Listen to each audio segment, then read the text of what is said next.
Nikita Kucherov buries it.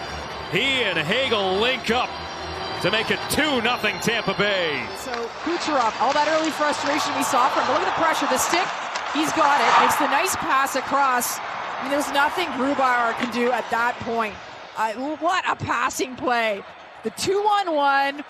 There's the AT&T connected cam, and Kucherov just has the wide open net to finish that off. Well, we were talking about some great plays, some frustration, and a beautiful tap-in goal. That's one thing I talked to Adam Larson too. He said, you know, for us, our structure, but for us, it's 4 lines. It's 3 D pairs that have to play well. Comes Tampa Bay again, and it's Kucherov again.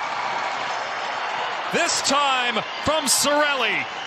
2 goals for Nikita Kucherov and a 3 spot for Tampa Bay here in Seattle. So you think about them when they enter the blue line. For them, starts with a breakout pass, but you know you've got numbers.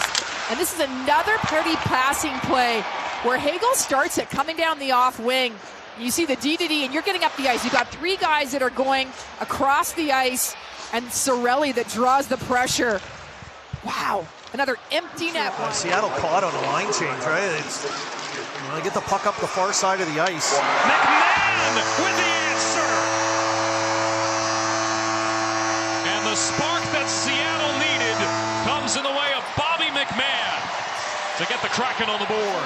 He knows his role is massively important. Look at him turn away from Kucherov off the draw.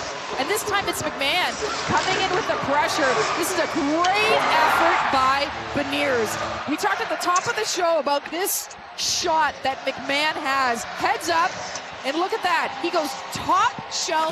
Draped all over him. Winterton pokes it free behind the net.